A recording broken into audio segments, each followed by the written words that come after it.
Today I'm going to use up my metallic paper scraps, show you some cool ideas I came up with, and show you how I took this stamp and made a cutout without using a die. So stay tuned. I got these two sets. This is Gears and Texture dies, and also this one, which has tools, trusty tools dies, because I wanted some things that I could use to make men's cards. So I played around with it a little bit and I put together these men's cards. I like that it's got little screws and nuts and bolts. I put a drill inside. So I played around with that for a while, using up my scrap papers. I love to use my scraps. My leftover tools are in this bag here. I put all of my screws and nuts and bolts in a mini bag, and the tools that I haven't used yet, they are in here ready to go on another card. So that's what I do. I make a bunch, and because I like to just burn through my scraps. And so I put those aside to make some mail cards. And I want to play with these gears. Let me just put this away. I have put all of my sparkly, shiny, metallic papers. These ones have glitter on them, so I don't think I want to use those. I don't know. I might pull them out later.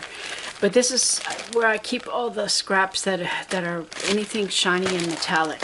So I pulled out all of the bronze papers, and I cut out a bunch of gears and chains and different things like that. And then, of course, I used a lot of the silver when I did my tools, and this is what's left of the silver, and it's just scraps. Now, I still have full sheets of paper that I have not cut up yet, because I always go to my scraps first. And like, this is what the pile kind of looks like, my scraps. And these were used for cutting out special things for previous card designs, or maybe they were Christmas card things, and I hate to throw anything away, so I save everything, because you know, there's still a lot of pieces on there that can be used. Well, now that I've got this gears set, I'm going to burn through this and see how many of the brass colored papers things, and I have a lot of it, so I should be able to get a lot of brass colored gears. And I'm just going to sit here for however long it takes to burn through this, getting as many of these pieces as I can, and I'll bag them up just like I've done the bronze and the silver, and that way I just have a whole bunch to work with, and then we'll play with them. And I'll show you, I got an idea for a men's card that I think you're gonna like. Let's get started. I pull out my big shot and we'll start working on some of these. I'm gonna pull out the really larger pieces to see if I can get some of these larger gears. I think I can get this one. This is a tedious process as I try to get as much use out of the paper scraps. I pay good money for these specialty papers, so I want to make full use of them. I first start cutting out the larger pieces and gradually work my way down to the tiniest pieces. I would much rather do this all at once rather than pull out these scraps every single time I need a small gear or screw or some nuts. Let's just get it all done once and for all to get me set up for success. I use washi tape to hold my dies in place so they don't slip on me. That happens because my base plate is magnetic and sometimes the dies move on me. Once I have exhausted the scrap, the remaining piece goes into the trash can. Why is it so hard for me to throw things away?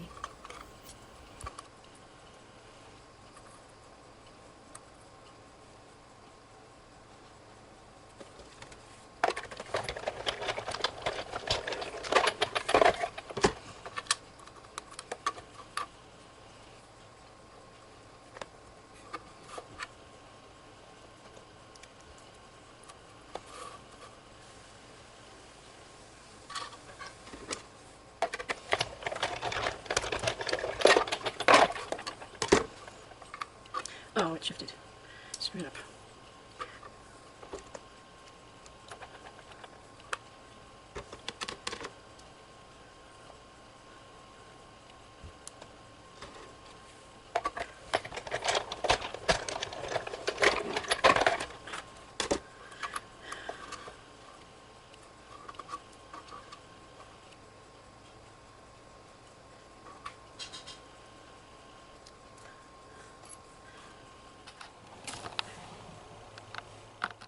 Imagine, if you will, a deep voice.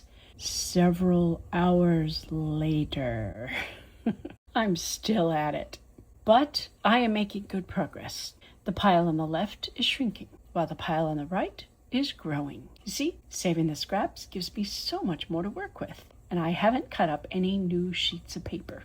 I keep a pin handy to quickly poke out the little pieces. Finally, finished! I separate the tiniest pieces from the larger ones and bag them up.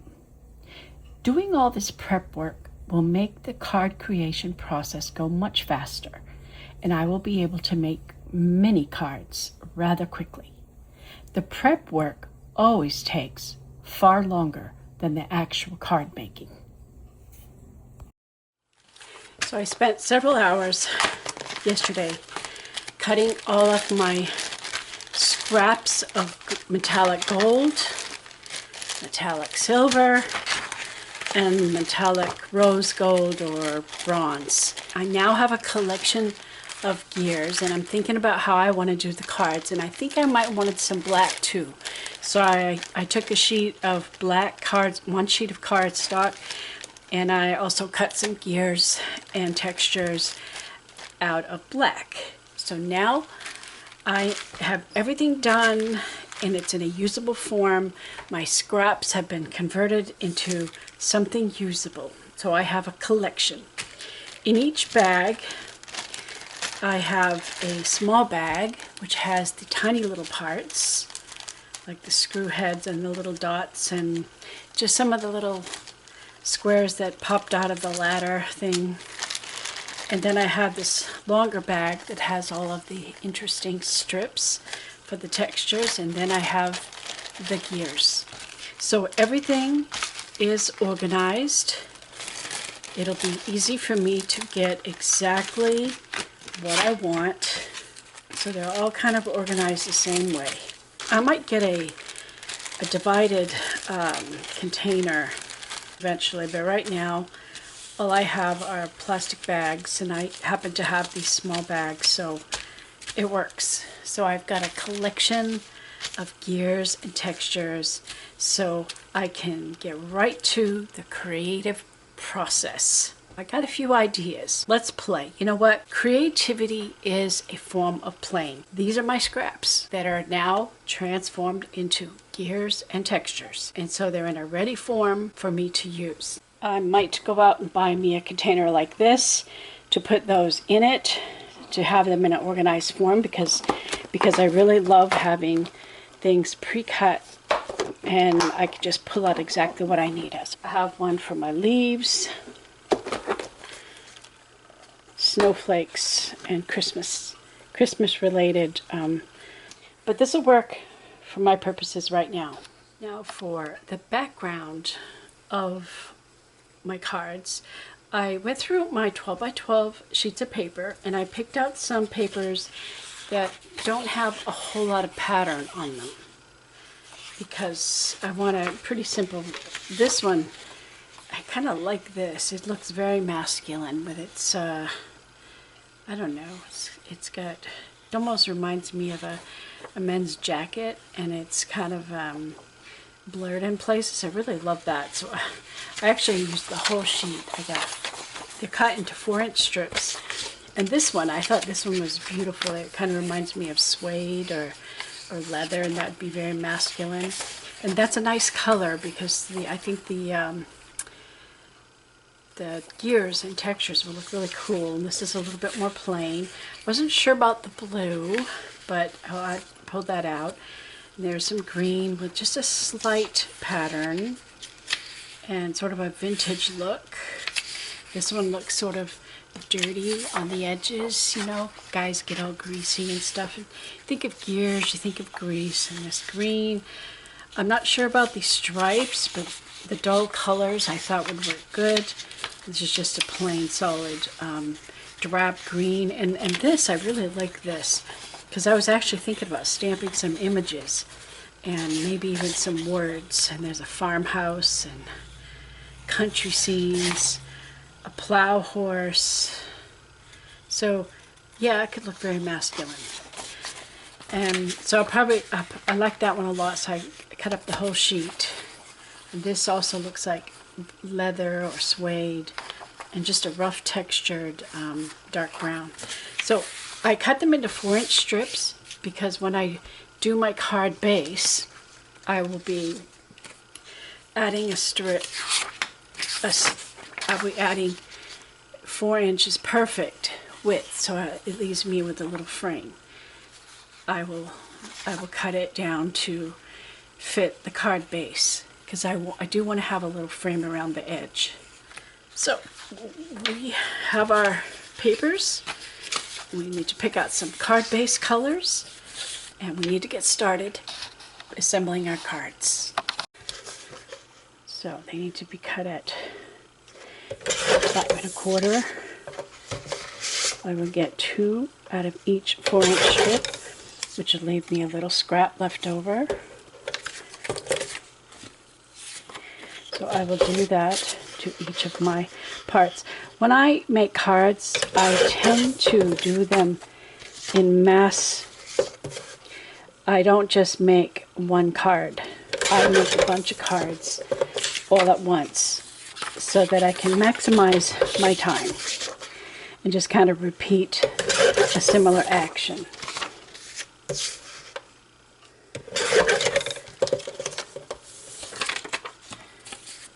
I picked out the ones that I like the best out of the 4-inch strips, and now I'm cutting them 5 1/4, because it's the perfect size to fit on our base. And I wanted thin paper for this part, because I have a couple of ideas of what I wanted to do with the paper, especially the papers that are more plain.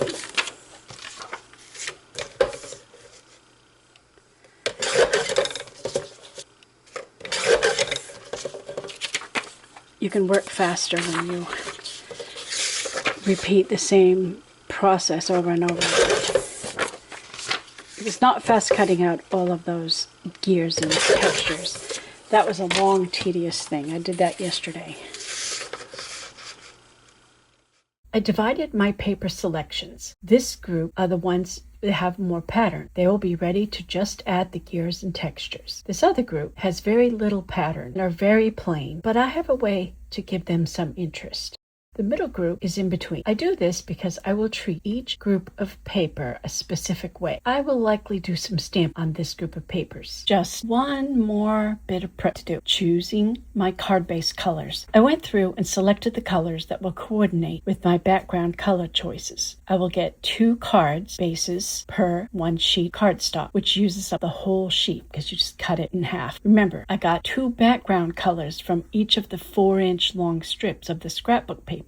I have the potential of making almost 40 cards. Even if I don't use them all this session, they're already cut to the right size whenever I do come back to make more cards. Let me show you how I will treat the plain pieces.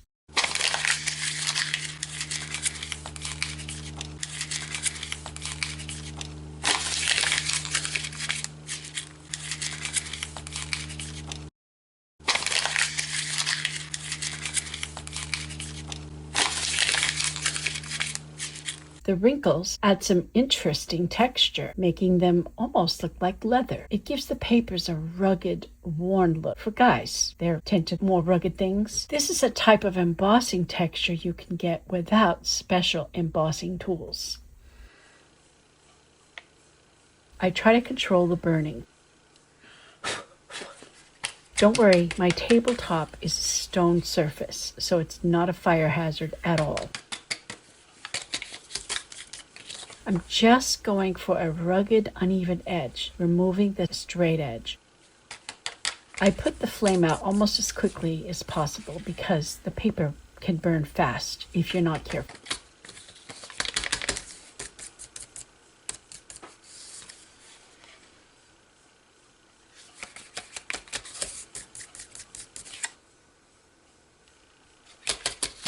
And be careful not to burn your fingers. Yeah, it gets hot sometimes.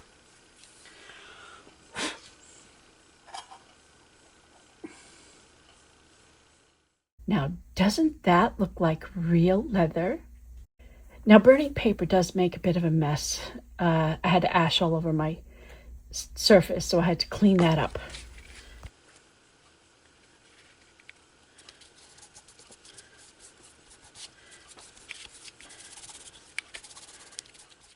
I think it has an interesting look. It almost looks like a piece of stretched leather with that odd shape. I pulled out the stamp set called Gears and Textures from StampinUp that coordinates with the die set and also some other stamps that I thought I might use. I wanted to add some text or words and some textures to this paper because it has minimal texture right now. I'm just trying to build some character to the paper. I'm thinking vintage vibes, something aged, worn, and rugged. Old clocks make me think vintage, so I pulled out my clock stamps. It's a set that I purchased from Amazon. I have an obsession with clocks. I collect them. They're everywhere in my house. I even have a jar of broken watches, including vintage stopwatches. I tell people I'm saving time. Once I'm happy with the overall feel of the paper, I glue it onto the ready cut base. I guess you could say this is still more prep work to prepare my surface for the decorations or the embellishments. Now we finally come to the main thing, the embellishments or the decorations on the face of the card, using the gears and the textures I spent so much time cutting. After much trial and error, I kind of worked out a formula. I chose at least 3 colors of gears and textures. I select about 3 of each color, being careful not to layer the same colors on top of each other, but mixing them up to bring balance to the overall look. The less interesting gears are in the back, the more interesting are on top. The largest gear is the main focal point. I put dimensionals on the back side of it to raise it up from the page, give more dimension. I attached a bar to it, securing it with either a screw or a round knob to make it look more realistic, like it's joined. Some of the gears, I connected them before putting them on the paper. I used the same format for each of these cards, only switching up the colors. Silver or gold looks good on greens and blue backgrounds. The bronze looks good on the papers with more orange or red in them, or papers that have a warm tone to them. I lay everything out before gluing anything down. I'm leaving a space at the top right where I could place a sentiment whenever I figure out what sentiment will work for this card. Or maybe I won't add a sentiment at all. Maybe just include the inside message of the card. I just wanted to get away from pretty things and flowers to make something that guys could appreciate. Here, I was starting to run low on some of the pieces, so I just started experimenting. To play is to experiment. Try this. How will this work? Can we make something of this? Oh, hey, look what I made. A fan. I will add words at the top to say, to a cool guy. The fan served to hide the space between the 2 sections of fencing so it looks like one long piece. I would not have thought of that without experimenting. I trimmed it with a strip of black from my long strip bin. Every experiment we try adds to our experience with the next card. I really like the black trim on the previous card. Let's try doing something similar on this card, but use brown strips to frame this piece of chain and place a ladder on a strip of brown. It still needs something. Let's see. What else can I add? A deer, maybe? Automobiles. I chose the vintage Model T. What guy wouldn't like that old classic? Yep, that'll work. We'll cut it out in black. I love adding black to men's cards because it just seems to fit. Most of the papers are on the darker side anyways.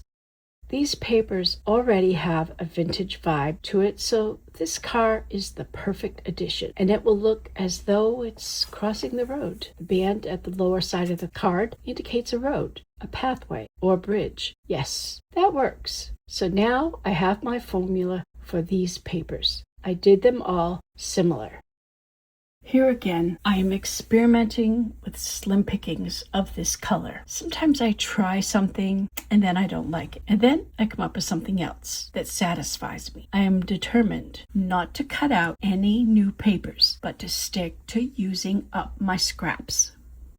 I did have to find an alternative black border since I already started cutting into a new black sheet. This is a non-flower border that can work. I just needed to cut off a section of it to make it fit. Mixing the brown and the black works well. I'm just repeating my formula for this pattern vintage paper. The elements may be slightly different, but the basic layout is the same. No two cards have to be exactly the same. I just need a path for the old car to ride on. Okay, switching gears, pun intended.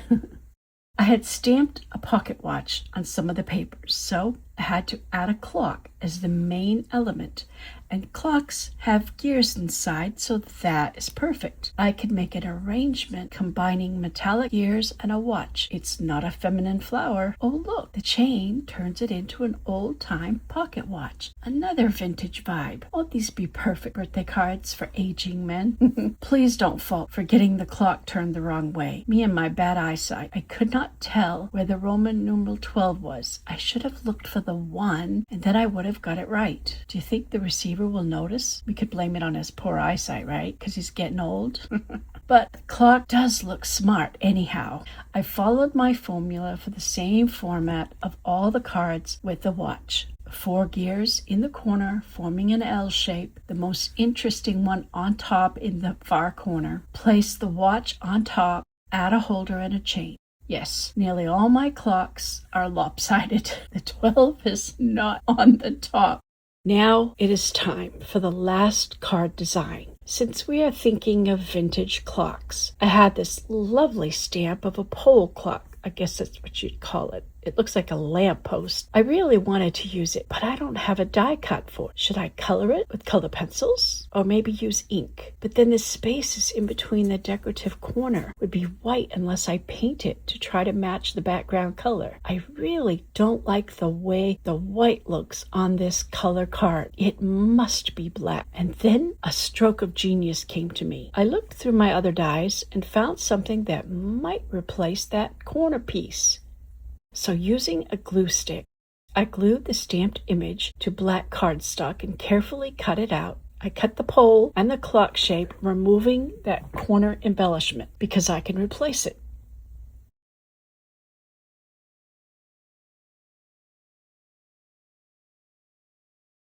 The glue stick enabled me to peel back the stamped image easily.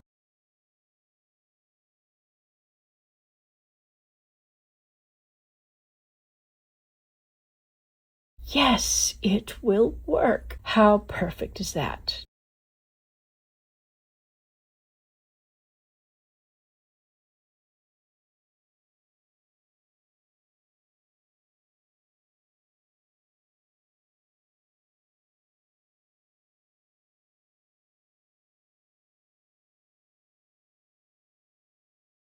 I could have cut out the clock face of that stamped image and glued it in place, but I had already prepared these extra clock faces, so I glued one on after trimming off some of the black to make it a little less thick around the face. How perfect is that?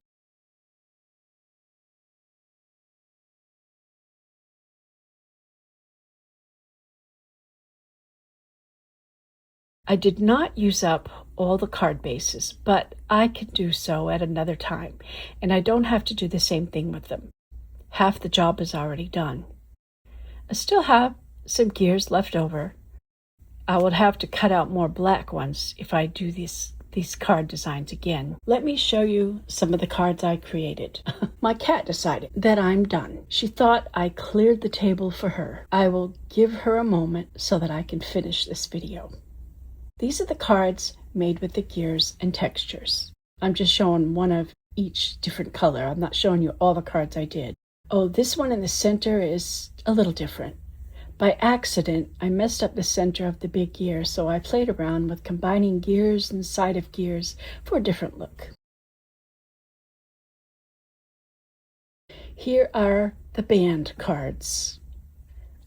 That's what I'm calling them, which evolved into vintage car cards. Then I devolved.